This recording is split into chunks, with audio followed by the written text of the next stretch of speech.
Chemistry. आप लोग ठीक हो? तो आज हम क्या पढ़ रहे हैं? किसी को कुछ पता है? आज का डे किसी को कुछ पता है? आज के दिन क्या हुआ था? किसी को कुछ पता है? मैं आप लोगों को बताती हूँ। आज का दिन 3 जनवरी माना जाता है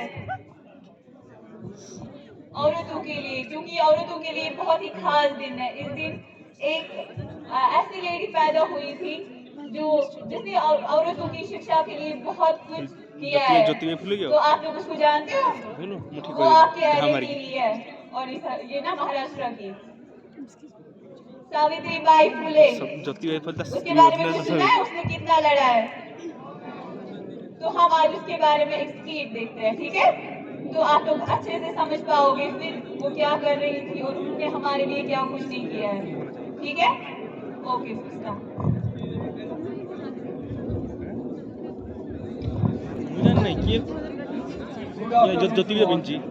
मैं हूँ इस नाटक का नरेटर, और चलिए स्किट शुरू करते हैं।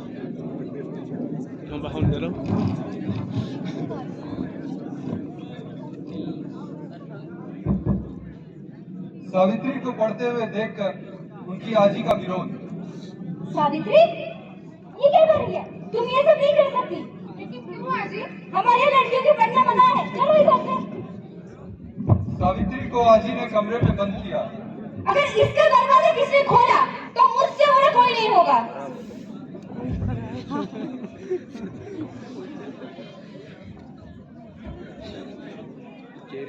देखा, आजी ने कैसे सावित्री को कमरे में बंद कर रखा है, बस इसलिए कि ये मुलगी है।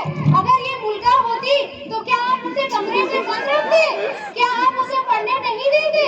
क्या आप उसका विरोध करते? क्या आप उसे आजी की तरह कमरे में बंद रखते? मैं बेबस हूँ। अगर हमें इस समाज में रहना है तो हमें इस समाज का नियम कानून को मानना ही होगा। और एक बात बता देता हूँ कि वो एक लड़की है, उसको पढ़े लिखे करना कोई जरूरत नहीं है। ऐसे भी वो शादी करके घर में ही चूल्हा जलने के लिए पैदा हुई है। मैं स्वयं जाऊंगा और सावित्री को समझाऊंगा कि वो घर में रहे और हम जहाँ बोले उसको उधर शादी करना होगा। आजी ने तो गंदी थी। मेरे माँ बाबा ने भी मुझे कमरे से बाहर नहीं निकाला। अब मैं किसी से भी बात नहीं करूँगी। सावित्री के पापा सावित्री को कमरे से बाहर आते हैं। सावित्री, आप पापा को प्यार करते हो ना? तो फिर पापा जो बोलेंगे वो मानोगी ना? तो फिर आप ये पढ़ाई की चीज छोड़ दो और मैं जहाँ बोलूंगा उधर आप शादी कर लो, ठीक है बेटी?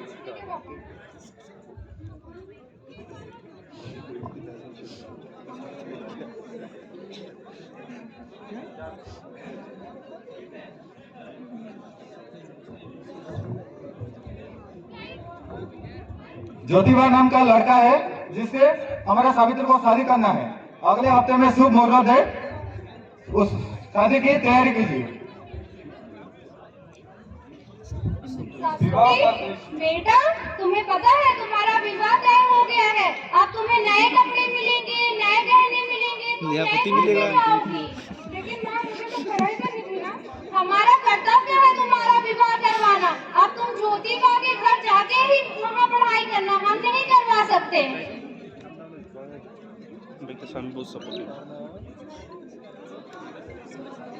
विवाह का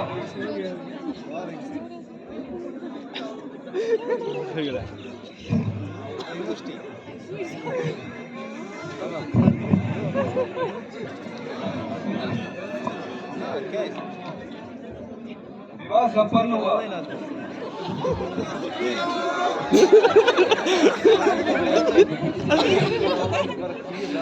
सावित्री और ज्योतिबा का संवाद। आप क्यों उदास हैं सावित्री? क्यों नहीं सावित्री, आप पढ़ना चाहते हो तो मैं जरूर आपको पढ़ाऊंगा। सावित्री को ज्योतिबा पढ़ाते हुए A, B, C, D, E, F, G, H। आज इतना दूर पढ़ो, मैं थोड़ा काम में बाहर जाता हूँ। इतना दूर पढ़ो, आने के बाद फिर पढ़ेंगे, ठीक है? आज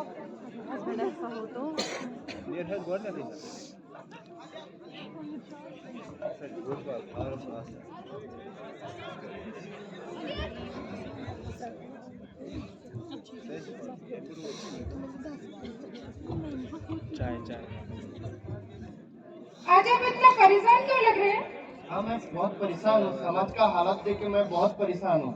एक 9 साल का बच्ची को 30-40 साल का आदमी के साथ विवाह कर दिया जा रहा है। हर तरफ सतीदाह प्रथा चल रहा है। आदमी गुजर जाने के बाद उसी आग पे ही पत्नी को भी झांस देना पड़ता है। ये सब समाज में गलत ही हो रहा है। हम कैसे इसको बदलाव ला सकते हैं सावित्री? तो हमें ऐसे क्या करना चाहिए जैसे कि इन बेचारी औरतों को ये सब झेलना ना पड़े? सावित्री के एक काम करना, मैं जो आपको शिक्षा दिया हूँ, आपकी गाँव जाके वही शिक्षा सबको देना। शिक्षा से ही कुछ परिवर्तन ला सकते हैं और बाकी से नहीं ला सकते। सबको समझाना, गाँव के लोगों को सबको समझाना, ठीक है? ठीक है, आपका सुझाव ठीक था।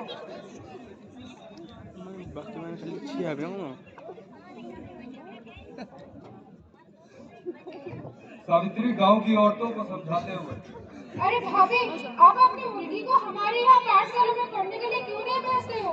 मुर्गियाँ नहीं पढ़ती। अगर वो पाठशाला में पढ़ेगी तो खेतों में काम कौन करेगा? जमींदारों के घर पे काम कौन करेगा? मैं नहीं भेजूंगी मेरी मुर्गी को। पर सुनिए ना, अरे भाभी, आप अपनी मुर्गी को हमारे यहाँ पाठशाला में पढ़ने के लिए क्यों नहीं भेजते हो? वो तो कितनी तेज है, पढ़ेगी लिखेगी तो ऑफिसर बनेगी। कैसी औरत हो आप? आपको पता नहीं लड़कियों को पढ़ना गुनाह है? मैं आपकी लड़की को अपने पाठशाला में भेज के समाज के खिलाफ नहीं जाऊंगी।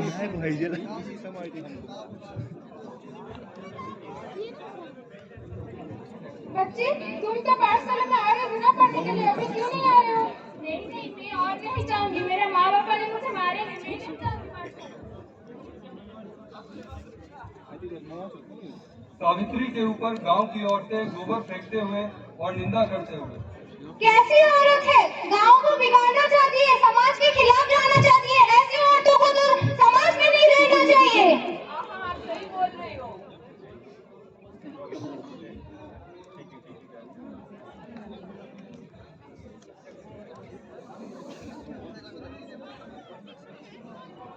सावित्री, ये लो, आपके कपड़े गंदे हो गए, ये नए कपड़े पहनो और पाठशाला में पढ़ाई करो।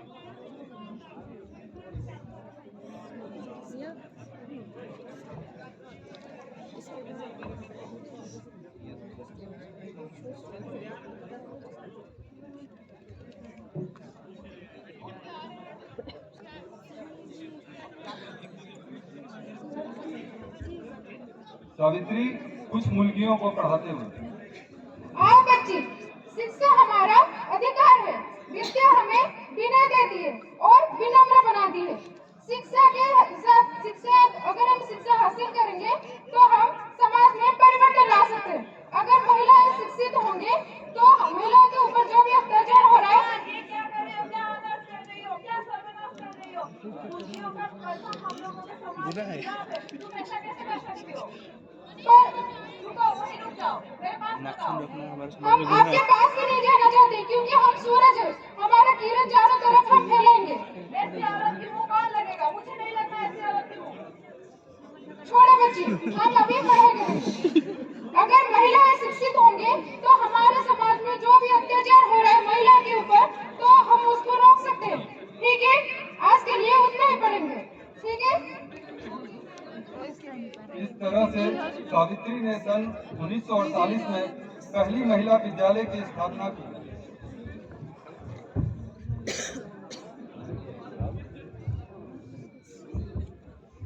तो स्टूडेंट्स, आप लोगों ने देखा ना अब उसने क्या कुछ किया है हमारे लिए, खासतौर पर औरतों के लिए। तो आप लोग जानते हैं ना अब आप लोगों का हक क्या है, पढ़ना आप लोगों का हक है, तो आप ये दूसरों को भी सिखाएंगे। ठीक है, आज के लिए इतना काफी है। Thank you.